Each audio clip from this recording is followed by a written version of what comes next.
Hi, this is Irv Shapiro with the MakeWithTech channel. And one of my goals on the MakeWithTech channel is to ensure that using a 3D printer is both enjoyable and practical and as pain-free as possible. A challenge in 3D printing is that prints take a long time.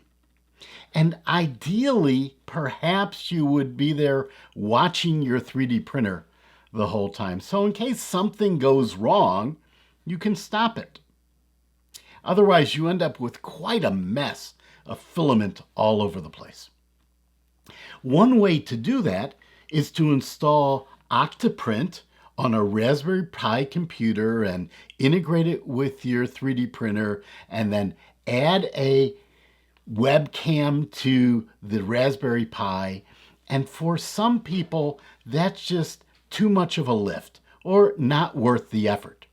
In addition, Raspberry Pis, when I started using them about 3 years ago or so, were $50. With the silicon shortage now, they're quite expensive and even hard sometimes to obtain. So if you want to watch your 3D printer, if you want to monitor it, if you want to be able to remotely start or stop a print, then what can you do? Well, there's a new device on the market, and the folks at Mintion, M-I-N-T-I-O-N, a Chinese company, sent me this Beagle Camera. This Beagle Camera is a self-contained, all-in-one device that does all of the things I just mentioned. So stay tuned and let's learn something together.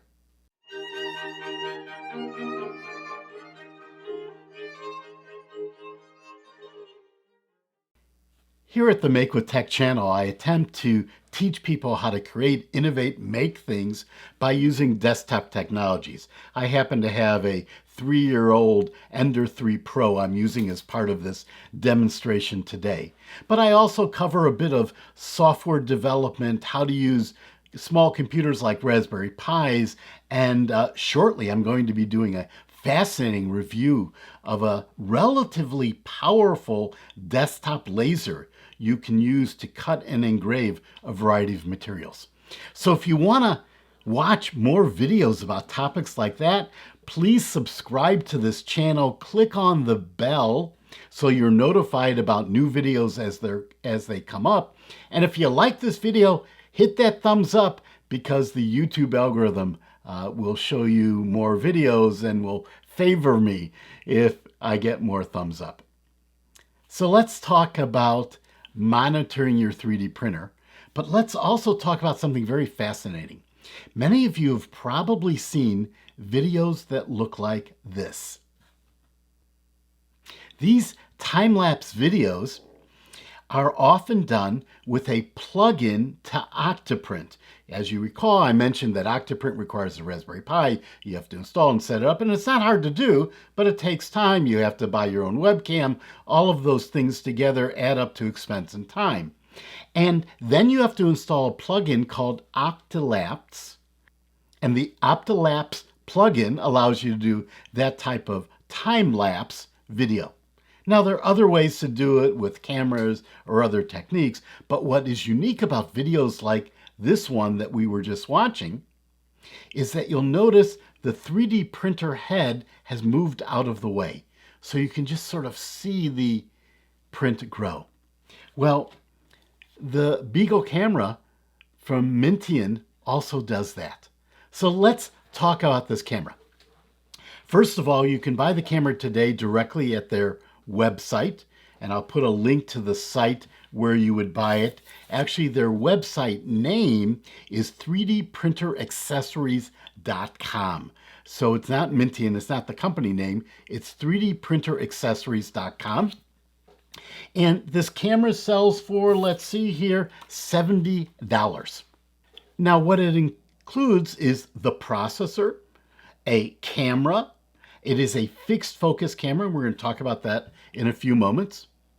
An interface to plug your printer in, and they include a cable for plugging in your printer. So this cable goes into the USB connector on the back here. then goes into the USB port on your printer. Now the cable they supply is a micro USB cable on the printer end. Depending on the printer, you'll need something different, but because it's USB, standard USB-A here, you'll be able to use the cable that came with your printer. Then there's a USB-C connector on the side here that connects to a power supply that they also provided. Doesn't have their name on it, so it seems to be a generic power supply. There's a small hole on the side here that's a reset button, and they provide you with a pin for using for resetting it.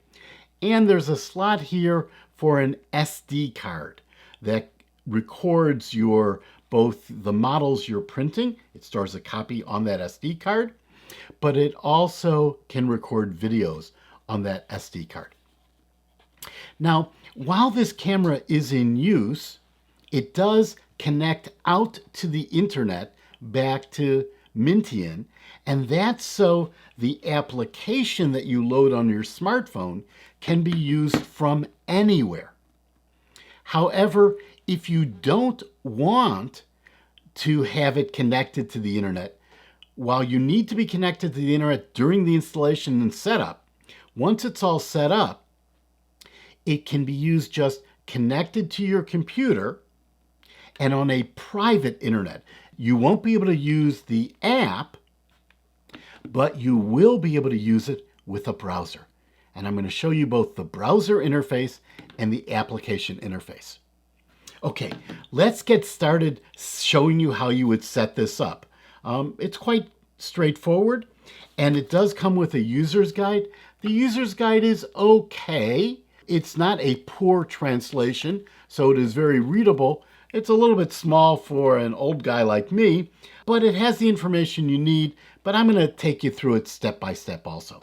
So we're going to start by plugging in this power cord. So let me reach over here to a plug strip on the wall of my lab and plug in the transformer. And now I'm going to plug that into this device. Now, because this device was already installed, when I plug it in, it's going to automatically turn on. Successfully connected to the Wi-Fi. Now I want to start from scratch for this demonstration, so I'm going to reset this device. Now I've already lost the little pin they shipped me, so I'm just going to use a regular paper clip, and I'm going to press it into the hole on the side until it gives me a message Successfully resetting the camera. that it's been reset. Now, if I unplug it and I plug it back in, it will give me a prompt that it's ready to be added to my network, to my Wi-Fi. Camera is ready for AP configuration. So AP stands for access point. So now we're going to need to switch to my phone. I'm going to use an iPhone. It's also, this application is available on Android. And I'll show you close-ups of the most important screens. So I'm going to go and I'm going to start the Beagle app called BeaglePrint. And you'll see it starting right here. And I'm going to select the option to add a new access point. So I clicked on the plus button on the top, and I'm going to go to AP configuration. It says to plug in my camera and to wait for it to tell me it's ready for AP configuration, and then check yes and next. Now, I have to enter in my Wi-Fi system ID at this point. It will not give me the option to see them, to find them, and you have to enter it in exactly the way you see it on your phone or your computer. In my cases, there's spaces in the system ID, and they're capitalized letters. That all has to be right. I'm going to enter in my Wi-Fi name and my password. Now you'll see the password is all stars on my screen. I could click on the little eyeball to make it viewable, to make sure I have it right. And then I'm going to click next. Now, this camera uses a technique I'm not a big fan of. There are a variety of ways to get a Wi-Fi address into a camera. Some of the time they have a camera actually look at a QR code that's displayed on the app, in the app. I like that approach better. In this approach, you connect your phone to the camera with the camera as an access point, the camera as your Wi-Fi router, so to speak. And it tells you that it's going to be named BGCAM and a bunch of things. So you go to the setting interface and then go to Wi-Fi, and you'll see the camera is going to show up here, and I'm going to click to connect the camera. Now it's going to complain on my iPhone, and depending on your Android software version, that it's an insecure network connection. Ignore that, because we're just connecting the Wi-Fi and the camera for a moment to get it set up. And if you leave it in that state for too long, your iPhone will complain about it and ask if you want to start using your cell network. Tell it no, you want to stay connected to the camera. So once you're connected to the camera, you can navigate back to the Beagle Camera application called BeaglePrint. I'm going to click yes, I've connected to the camera, and click on next. On the screen while it was connecting, it was telling me that the password for that Wi-Fi access point, the Beagle access point, was 01234567. You have to enter that to make the connection. Successfully connected to the Wi-Fi. If everything works properly, you'll get that message. Now, I've done this a number of times. A couple times it didn't work, so just try it again. Make sure your phone is relatively close to the camera when you're doing this. Once it's connected, you'll have a picture on your phone of the last thing the camera saw. Now, in my case, it's actually my printer because it was here. What's funny is the first time I connected it, it was some random lab, and it's obviously somewhere at Mintion. So then you click on that image, that picture, and you'll see all of the settings for controlling your printer. So now we need to connect our printer. So I'm going to take the cable from, in my case, my Ender 3 Pro here. I'm going to plug it into the USB connector, and I'm going to turn on my printer. Now, this is a 3-year-old printer with a fan that has a bad bearing, so I apologize. It's going to make a little noise until the fan gets up to speed. So let me turn that on. Oh, what a pleasant surprise. It didn't make any noise right now. Now, if I have this down on my desk, it's not going to be able to see what I want. So for right now, I'm going to take the box it came in, I'm going to put it down on my desk, and I'm going to put the camera on that box. Let's do it over on this side so you can actually see it. So it's basically pointed at the print area. And now I'm going to go into the application. And the first thing I'm going to do is it's giving me a choice. I'll show you this in a close-up of selecting a printer. So I'm going to select the printer brand. I'm going to select the printer model. I'm going to select Ender 3 Pro. And then I'm going to select Save. Now I'm going to click on Connect. And in a moment, it should say Connected. And now I know it's connected because the disconnect button is on. So if it doesn't connect the first time, just exit BeaglePrint and reconnect again. Now, I have a variety of things. I'm going to walk you through these screens now, and I'll show you close-ups. So I can look at the current temperature, and it will show you a graph, very much like Octoprint. I can move the print head. So if I click Home here, this will home in the X and Y direction. Now I can go to the next screen where I could upload a file, but this is uploading files from the local device. Now, if you're connected to something like iCloud, maybe that works, or Google Drive, that might work. I've actually found uploading files is easier from the computer. I'm going to show you how to do that also. But once you've uploaded a file, you can just select the file and click on the printer icon here, and that will start printing the file. Now you can do that even if you're not sitting next to the printer, because the application connects to the internet and this camera has connected out to the internet. Now nobody is going and connecting into your camera. It is a one-way initiation, so the camera reaches out to a remote location and then initiates the connection. So it doesn't require an camera to be on an open network where everyone can access your network. You can just plug this into your regular Wi-Fi. It will reach out and then tunnel back. Some people, as I mentioned, may be uncomfortable with that, which is why I'm going to show you what's available next. So let's go to the screen. Now, the way you connect to this camera from a browser is you go to the BeaglePrint app. In the top right-hand corner, you'll see a gear. You click on that gear, then you click on camera information, and you look up your IP address. In my case, this camera is now connected to 10.0.1.60. Then you need a username and password. The default username and password is admin, and some browsers will complain about that and tell you that's not a secure username and password. That's okay, we're just using that temporarily, and you'll see we could actually change that. So now I'm going to click on login, and yes, my browser complained. Now, the optimal distance for the camera is 20 millimeters. The camera is a fixed lens camera, so it's not variable focus. It's a fixed focus camera.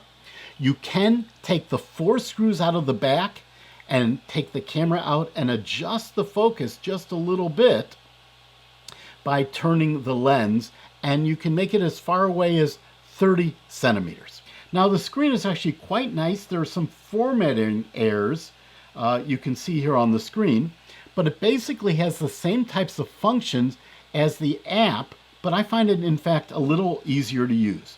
So you can see information about your printer, you can see the temperature curve, and this is one area where the app itself is much better. This graph does not seem to draw properly. You can see the list of files you could print, and I could click on a printer icon here to load and print a file. Now, there is an upload button here on the screen, and I find this easier than using the upload from here because I have to get the file to my phone first to be able to upload it. So I'm going to upload it. I'm going to go to the directory, and I'm going to upload, let's say, this Benchy G-code file. And you don't want to upload STL files. You have to process them in a slicer and upload the G-code file. I'm going to upload that here. You can see this works quite quickly. And now I have another file that I could print here. And to start this printing, all I have to do is click on the printer icon over here. Now, in addition, when it's completed, the default for this is to create a time lapse. But let's go first to settings to see where I would set the default. So I can change the language here. I can turn time-lapse for videos on or off. Now, very important, depending on the model version of the firmware, and I've updated the firmware in this camera, your files may be produced in MJPEG format. If they are, you won't be able to view them on, let's say, an iPhone, and on a standard Mac or some computers, you'll have to install software. There's a software program called VLC that's available on Macs and Windows that will display them. However, if you switch to H.264 as your default format, you'll be much more compatible with phones and computers, and that's what I've done here. So I switched it to H.264, and I have time lapse on. This is the baud rate for connecting to your 3D printer, and you shouldn't have to mess with the port. There's really only one port here, but the baud rate should normally be okay also. This is where you can configure your printer, and you can see all the configurations are available here. This is whether you want to have a on-screen time display in the videos that you produce. This is where you can change the password. Remember, it was admin. You can change the password here. And here you can get the same camera information that you could see in the camera itself. And there's information on how to upgrade the firmware. So when you're in the dashboard, you see what's happening. After a video is done, you can create a time lapse. So as an example, if I download this file here to my local computer, it will take just a second or two. And because this was produced in the correct codecs, in the correct format, if I open it up here, you can just watch the same time lapse that we were watching before. I can watch it right here in my Mac. Now, let's talk about time lapses. First of all, you'll see that this print is pretty ugly. Now, part of it is that I had just installed a new profile and hadn't tuned the temperature at all. But here are two prints that are produced on my Ender 3 S1 Pro. Fantastic printer, by the way. Fantastic printer. And they print from the exact same G-code file. One was with time-lapse on, and the other was with time-lapse off. Let me show you a close-up of this. You'll notice that one of them has this very pronounced scar on the side here. That's actually a seam, because when you're printing with a 3D printer, at some point you have to move up a layer, print another layer, move up a layer, print another layer. That point you move up at is called the seam. But while you can see the seam a little bit on this one it's really pronounced. Well, what's happening? Well, let me show you a video of what happens when you're making a time lapse.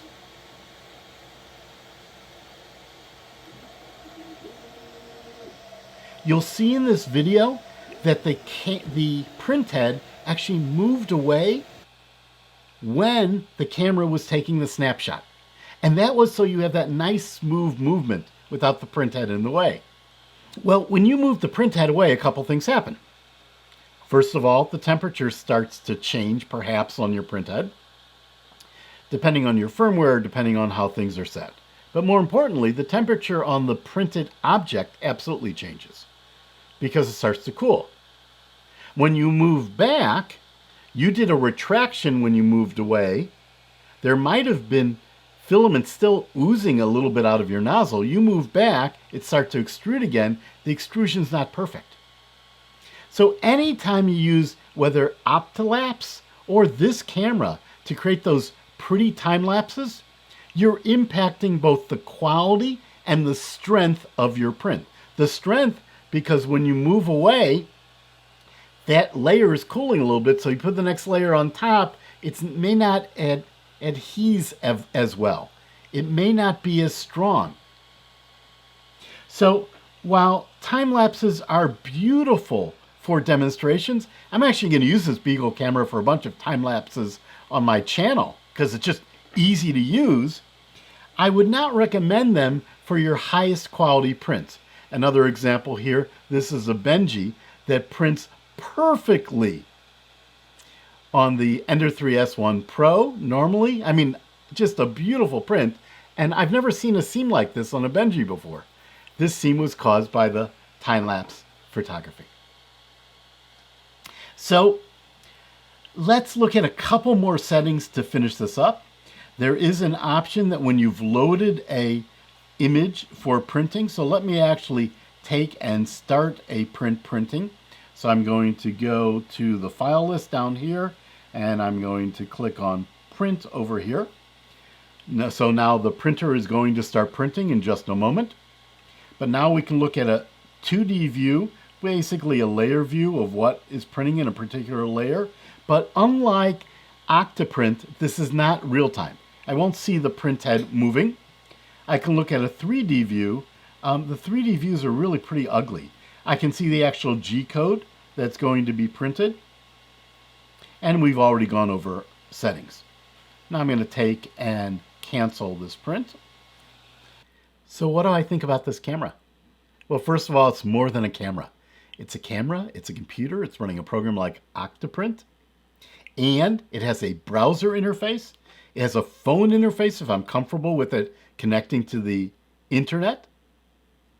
I can use it to monitor prints, to start to stop prints. Now, why would I want to use it remotely? Well, some people think it's not safe to leave a printer printing when you're away from your home. most of the modern printers, actually this Ender 3 Pro does not have it, but most of the modern printers have controls, have safety features that if the temperature overruns, if the printhead gets too hot, it will shut it off. So if you have those types of controls, I'm comfortable leaving it. So I often will leave a printing for many, many hours. Well, if it fails somewhere in the middle and I don't notice for a long time, I'm just going to waste a lot of filament. So by watching it, by checking it periodically remotely with a program like BeaglePrint, I can actually stop the print. Let's talk about the rest of the features. It has a USB connection I can use with the cable that came with my printer.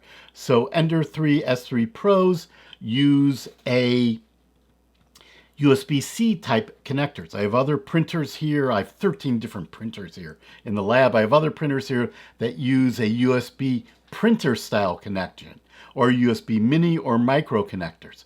I can plug those all in here because on the camera side, it has a standard USB-A.